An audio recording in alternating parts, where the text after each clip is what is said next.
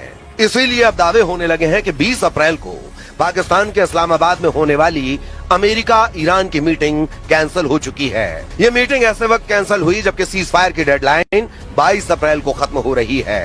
अब सवाल उठता है कि ईरान बातचीत के बजाय बारूद से फैसला करने पर उतारू क्यों है। इसके पीछे की सबसे बड़ी वजह यह है कि ईरान के मिसाइल बंकरों और पहाड़ियों पर अभी भी इतने ज्यादा घातक और भारी मात्रा में हथियार मौजूद हैं जो अमेरिका और इजराइल को कड़ी टक्कर दे सकते हैं।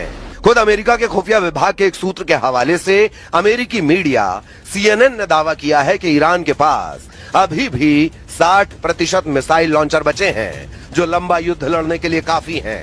ईरान ने अमेरिका इजराइल के साथ 2 हफ्तों के युद्ध विराम के दौरान युद्ध के अगले फेज की जमकर तैयारी की है। इन 2 हफ्तों के दौरान ईरानी सेना एक बार फिर से अपनी शक्ति को संभाल रही है। जरा देखिए पूरी खबर। सैन्य एक्सपर्ट्स का मानना है कि ईरान के पास 1 महीने से ज्यादा और लड़ाई करने की क्षमता मौजूद है। हालांकि अधिकारियों का यह भी कहना है कि ईरान के हथियारों के जखीरे का सही आकार अभी भी साफ नहीं है। इंटेलिजेंस के आकलन से उसकी बची हुई क्षमताओं का सिर्फ मोटा मोटा अंदाजा ही मिलता है।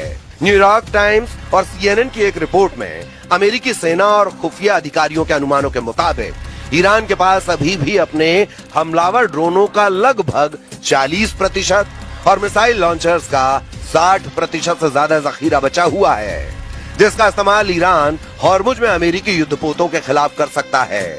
या फिर अगर युद्ध विराम के बाद फिर से तनाव भड़कता है तो इन हथियारों का इस्तेमाल किया जाएगा। डोनाल्ड ट्रंप की धमकियों के बीच ईरान ने चेतावनी दी है, हम पूरी तरह से तैयार हैं। अगर वे जरा सी भी गलती करते हैं तो हम पूरी ताकत से जवाब देंगे। ईरानी संसद के स्पीकर गालिबाफ ने अमेरिका को खतरनाक अंजाम भुगतने की चेतावनी दी है। अमेरिकी सेना और खुफिया अधिकारियों का अनुमान है कि करीब 40 दिनों तक चले युद्ध के बाद भी ईरान के पास अभी भी अपने जखीरे का लगभग 40% हिस्सा बचा हुआ है और ये ड्रोन एक शक्तिशाली डेटरेंट साबित हो रहे हैं। कुछ अमेरिकी अनुमानों के मुताबिक ईरान उन मिसाइल लॉन्चरों को मलबों से निकाल रहा है जो अमेरिका इजराइल के हमलों में तबाह हो गए थे। उन जगहों की तेजी से खुदाई की जा रही है।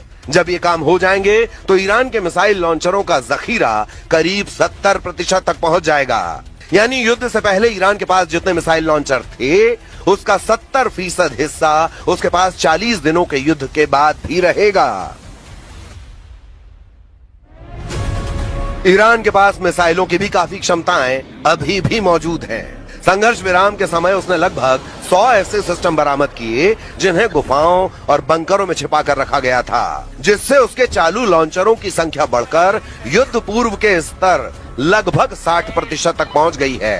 रूस के पूर्व राष्ट्रपति और देश की सुरक्षा परिषद के उपाध्यक्ष दिमित्री मेदवेदेव ने पिछले हफ्ते सोशल मीडिया पर लिखा, ये साफ नहीं है कि वॉशिंगटन और तेहरान के बीच का संघर्ष विराम किस तरह आगे बढ़ेगा, लेकिन एक बात तय है, ईरान ने अपने परमाणु हथियारों का परीक्षण कर लिया है।